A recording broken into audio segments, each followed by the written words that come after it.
Assalamualaikum warahmatullahi wabarakatuh. Kita sambung topik kita tentang identitas Melayu dalam sejarah Pineng dan Aceh.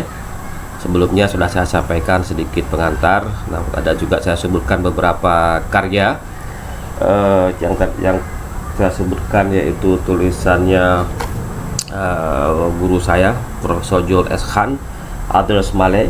Ini buku terbit tahun 2006. Saya rasa ini boleh juga dibaca. Kemudian ada juga saya sebutkan buku Leonard I. Andaya. Ini sangat bagus dalam menyajikan data tentang kemelayuan, identitas Melayu di dunia Melayu, tentang Aceh, tentang Batak, kemudian tentang Melayu di Melaka, kemudian tentang bagaimana pergumulan identitas Melayu. Kemudian ada juga tadi saya sebutkan buku ini si Krzysztof Marcinowski, sudah masuk Islam kayaknya ini penulis ini, She is Identities, Community and Culture in Changing Social Context. Boleh juga dimiliki. Namun ketika saya melakukan penelitian di Pulau Pineng, saya mendapatkan buku yang lumayan bagus, yaitu Strait Muslim, Diaspora of the Northern Passage of the Strait of Malacca. Jadi ini sangat luar biasa, banyak gambar di sini ditulis oleh para pakar dari tanah seberang, dan banyak hal tentang sejarah Melayu dalam buku ini, di samping buku-buku lain. Dan sebelumnya sudah saya jelaskan tentang Aceh, kegemilangan Aceh pada waktu abad ke-16-17, dan setelah itu Aceh kemudian dia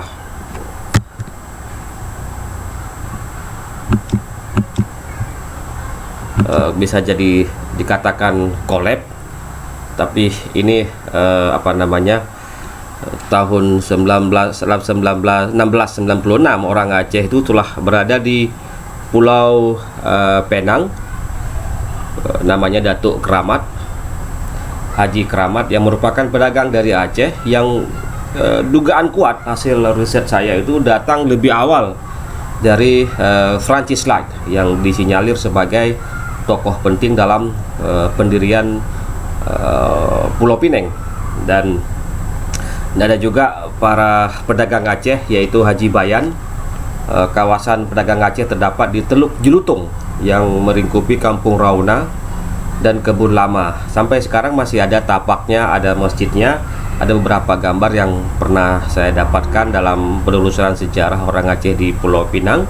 Dan ini merupakan salah satu bukti kuat bahwasanya sejarah awal Pulau Pinang itu tidak bisa dikesampingkan dengan peran orang Aceh di sana.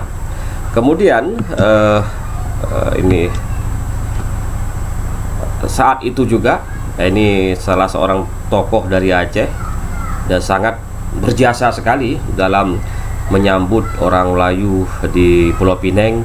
Kemudian bersama Francis Light membangun Pulau Pineng. Jadi pusaranya masih dapat kita lihat hari ini di sekitar Masjid Aceh, dekat dengan Masjid Kapitan Keling di Pulau Pineng. Dan ini merupakan bukti yang sangat otentik tentang bagaimana jasa orang Aceh dari dalam membangun Pulau Pineng pada saat itu. Saya rasa sini ada beberapa, belum ada fotonya. Francis Light waktu itu memberikan keleluasaan, jadi kebebasan kepada Sayyid Tengku Husain Al-Aidid di Pulau Pineng pada tahun 1792. Dan Sayyid Husain ini disinyalir atau dipercayai sebagai salah seorang penggerak berdirinya Kampung Melayu di Pulau Pineng, dan dia mendirikan Masjid Melayu Aceh. Awalnya ini Masjid Aceh, sekarang udah dipakai istilah Melayu Aceh di Lebu Aceh. Jadi masih ada sampai hari ini. Di belakang masjid tersebut ada kuburan Allahyarham Sayyid Husain Al-Aidid. Dan kedatangan dan peran Sayyid Husain Al-Aidid telah mengundang para pedagang tidak hanya dari Aceh tapi juga dari Arab. Jadi Pulau Pineng waktu itu menjadi kota pelabuhan. Kalau kita lihat memang dari landscape pulaunya banyak berdatangan para pedagang, tidak hanya dari Eropa, juga dari Timur Tengah. Di samping itu juga orang Aceh lalu lalang dari Selat Melaka ke Pulau Pinang. Nah, di sini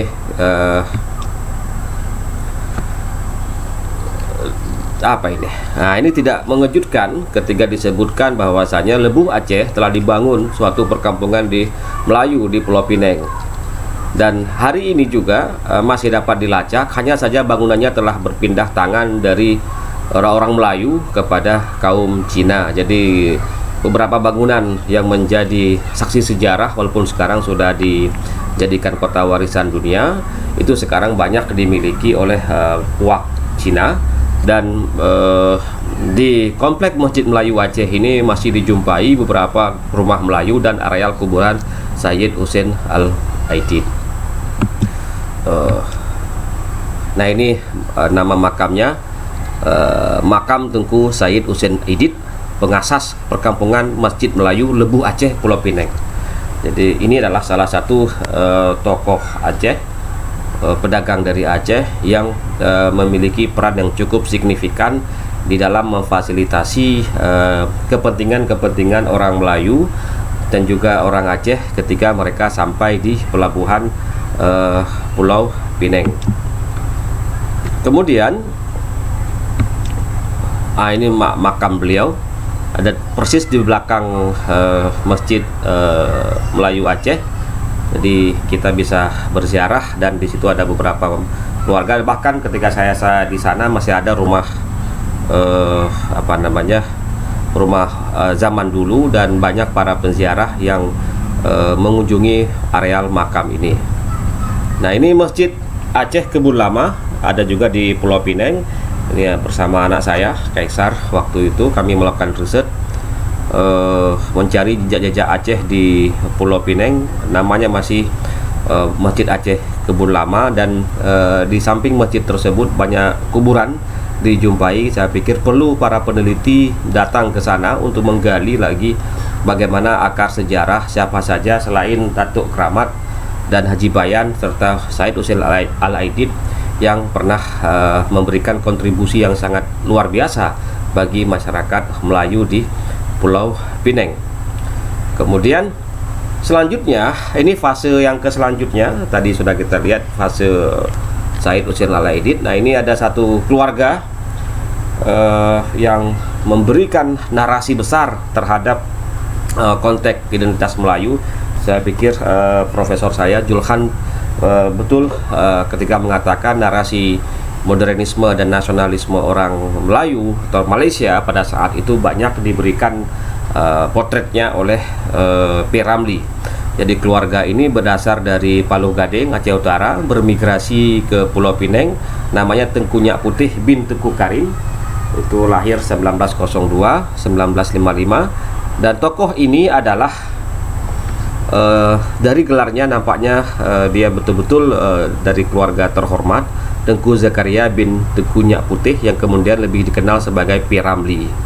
Jadi Tengku Nyak Putih tiba di Pulau Pinang pada tahun 1923. Ayah P. Ramlee ini menetap di Buckingham, sorry kalau spelling saya salah. Kemudian dia kawin dengan Cik Mah binti Husain di Kubang Buaya, Batuwet 4 tahun setelah mereka kawin pada 22 Maret 1929. Kemudian ini jalan P. Ramlee, tapi ini bukan di Malaysia, tapi di daerah kawasan Cunda. Ketika saya ke kawasan Cunda, di belakang jalan itu ada kampung jejak P. Ramlee, namun sayangnya tidak mendapatkan perhatian yang besar dari pemerintah di kota Lok Semawe atau Aceh Utara saat itu untuk melakukan menjaga atau merawat situs-situs sejarah di mana jejak seorang legenda Aceh dari Cunda dan mengubah cara pandang kehidupan dan corak berpikir orang Melayu di tanah seberang ini. JR, kalau nggak JR mungkin Jurung P. Ramlee atau Lorong P. Ramlee di kawasan di kampung beliau di Cunda. Kemudian sampai sekarang Tengku Zakaria telah menjadi legenda di dalam dunia Melayu. Dia dikenal sebagai seniman serba bisa, meninggal pada 20 29 Mei 1973, Teuku Zakaria atau P. Ramlee telah bermain 63 film. Dibayangkan ada seorang penyair Aceh atau tokoh, atau di Malaysia disebut dengan wayang, pawagam, bioskop, disutradari sendiri, dan hampir 356 lagu diciptakan, baik dinyanyikan sendiri maupun oleh artis Melayu. Jadi kalau hari ini ada lagu-lagu beliau, Madu 3, kemudian Pendekar Panjang Bujang Lapuk, banyak sekali. Dan ketika saya di Thailand, hampir semua film P. Ramlee Allahyarham telah saya tonton, dan itu memberikan suatu kesan kepada saya bagaimana jasa beliau dalam menarasikan konteks kemelayuan, kemodernan, dan kemalaysiaan pada tahun-tahun saat beliau menciptakan ide-ide dalam dunia film di tanah Melayu di seberang sana. Kemudian setelah 17 tahun kewafatannya, memang pada awalnya tidak ada yang melirik P. Ramlee ini ketika beliau sudah jatuh, tidak ada lagi kawan. Kalau kita baca akhir kehidupannya sangat sedih sekali. Beliau sudah banyak berjasa, tapi belakangan baru diberikan gelar Tan Sri, dan 2005 ini Universitas Malaya, kampus saya ketika saya ngambil master, memberikan gelar Doktor Seni persembahan kepada Teuku Zakaria atau P. Ramlee sebagai satu simbol pengiktirafan dan simbol jasa oleh UM terhadap P. Ramlee yang telah banyak sumbangnya kepada dunia seni tanah air. Jadi bisa dibayangkan beliau wafat tahun 1973, kemudian baru ribut atau baru diberikan gelar kebangsawan atau gelar Tan Sri 1990. Jadi sekian tahun beliau memang dikenal, tapi belum ada dalam bahasa Melayu yang sopan adalah pengiktirafan, pengakuan terhadap jasa beliau ini. Kenapa beliau penting? Nah, ini nanti akan kita lihat peran P. Ramlee di sini. Pertama, ini kalau kita lihat beberapa film dia yang pernah saya tonton dan juga hasil analisa guru saya Julkhan terhadap sosok P. Ramlee ini, identitas kemelayuan yang ditampilkan oleh P. Ramlee sebuah puak yang selalu berjuang di dalam kehidupan mereka. Jadi kalau kita baca buku The Myth of Laziness Melayu karya Husein Alatas, nah itu nampak di situ. Dan pada saat yang lain bisa beradaptasi dengan situasi kemodernan yang ada pada saat itu. Jadi kita masih bisa lihat bagaimana orang Melayu dengan berjoget, kemudian mereka lagu-lagu pop, lagu-lagu jazz, dan amat menunjukkan bagaimana proses modernisasi di kalangan orang Melayu dalam film P. Ramlee. Kemudian identitas bahasa Melayu sangat kental dan tata bahasa serta guyonannya lebih menampakkan kenusantaraan ketimbang kemalaysiaan. Jadi kalau kita nonton film P. Ramlee itu nampak lebih nusantara. Jadi bahasa, cara dia bertutur, kemudian cara dia berpakaian itu menunjukkan bagaimana sifat kenusantaraan yang dimiliki oleh sosok P. Ramlee. Kemudian orang Melayu, ini juga menarik ini ketika kita lihat film-film P. Ramlee, Pendekar Bujang Lapuk, Labu Labi, kemudian banyak film-film itu dipersepsikan sebagai orang pinggiran dan kadangkala sebagai pembantu rumah tangga yang ingin merubah nasib mereka seperti tuan mereka. Kebanyakan tuan mereka dalam film-film P. Ramlee itu kadangkala bisa dari Arab atau dari etnik lainnya di Malaysia. Keempat, keislaman dan kemelayuan tidak begitu nampak atau kental dalam film P. Ramlee. Jadi ada adegan-adegan pelukan, kemudian kisah-kisah cinta yang bernuansa kosmopolitan Melayu saat itu. Jadi saya melihat film P. Ramlee ini memang betul-betul bagaimana proses modernisasi terjadi dalam kehidupan orang Melayu. Setting sosial masyarakat kelas atas dan bawah sangat kentara sekali dalam kehidupan masyarakat Melayu. Jadi kita bisa dapatkan dalam beberapa film P. Ramlee itu bagaimana kisah orang atas, cinta ditolak, kemudian cinta tidak tersambut, tidak bersambut, kemudian kisah antara si A, si B, kemudian bagaimana guyonan, kemudian lawakan yang ditampilkan, dan itu menunjukkan bagaimana renyahnya kehidupan orang Melayu pada saat itu. Kemudian Julkhan dia mengatakan, ini dalam satu tulisannya, dia mengatakan film-film P. Ramlee ini merupakan suatu bentuk dari Malayness kemalaysiaan yang sangat terbuka, kosmopolitan, dibandingkan dengan yang kita dapatkan hari ini. Jadi lebih mampu beradaptasi dengan ide-ide yang berkembang pada apa yang terjadi di kawasan barat. Itu menurut Jules S. Khan.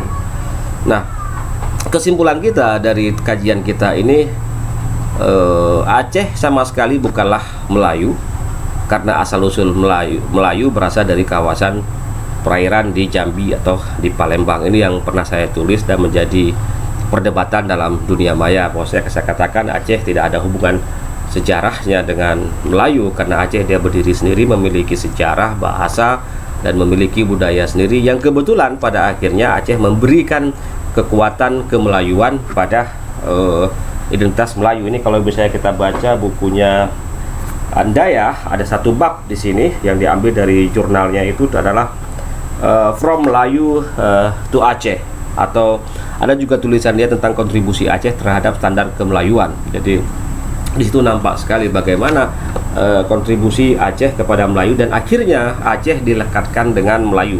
Tapi dalam studi yang saya lakukan sama sekali tidak ada hubungan akarnya antara Aceh dan Melayu. Belakangan Aceh dimasukkan dalam kajian Melayu, terutama dalam kajian Malay Studies atau studi Melayu. Kemudian yang kedua, identitas Melayu penuh dengan spirit keislaman, kemudian dipertahankan lagi oleh orang Aceh ketika Melaka diserang oleh Portugis. Jadi peran orang Aceh terhadap dunia Melayu sangat luar biasa, sangat besar, walaupun hari ini itu jarang disebut dalam sejarah di negara atau di tanah seberang. Selanjutnya adalah ketika sudah mempertahankan identitas Melayu yang bersandarkan pada Islam, Aceh sama sekali lagi berkontribusi dalam dunia ilmu pengetahuan. Jadi hari ini apa yang terjadi di Aceh, misalnya kitab fikih pertama di Nusantara adalah kitab Siratul Mustaqim, kemudian Tarjuman Mustafid, kitab kitab tafsir pertama di dunia Melayu, kemudian kitab Tibyan fi Ma'rifatil Adyan karya Syekh Abdul Rauf Singkil. Nah, kajian-kajian ini sudah dipindahkan ke tanah seberang, jadi menopang peradaban atau sejarah Melayu, bukan kemudian menopang dan memperkuat identitas Aceh. Dan ini yang perlu digarisbawahi, bahwasanya bagaimana nasib Melayu jika tanpa Aceh. Kemudian yang keempat, episode sejarah tanah Melayu dijajah ini, Aceh memberikan kontribusi yang amat penting dalam dunia perdagangan di tanah Melayu. Jadi ada beberapa karya yang saya temukan bagaimana di lalu lintas perdagangan, dan ini ada juga jasa orang Aceh di sana. Yang selanjutnya adalah Aceh melalui sosok Teku Nyak Putih, yaitu keturunan Teku Nyak Putih, yaitu Teku Zakaria atau P. Ramlee, telah membina identitas Melayu modern, yang itu dapat kita lihat dalam film-film P. Ramlee. Silakan nanti Anda cari di YouTube atau yang sudah menikmatinya. Bahkan sampai sekarang orang masih mau dan rela duduk berjam-jam untuk menonton film P. Ramlee, kendati dia sudah menonton beberapa kali. Jadi ada kekuatan seni di situ, ada kekuatan seni peran yang dimainkan oleh P. Ramlee, sehingga ini memberikan kesan atau pengaruh yang amat kuat terhadap identitas Melayu modern. Nah, saya pikir itu yang bisa saya sampaikan tentang bagaimana peran Aceh dalam sejarah Aceh dan Pulau Pinang. Nanti boleh juga dibaca dalam buku Acenologi, atau kalau mau datang ke tanah Pulau Pinang, silakan juga datang ke museum. Di sana ada beberapa gambar, ada fakta sejarah, tapi di sana sudah tidak begitu banyak narasi tentang Aceh, walaupun peran Aceh sangat besar dalam pendirian Pulau Pinang pada saat itu. Demikian para sahabat, semoga ada manfaatnya. Jangan lupa kalau ada komen silahkan di komen di bawah, dan ini adalah suatu kajian dalam seri Acenologi. Assalamualaikum warahmatullahi wabarakatuh.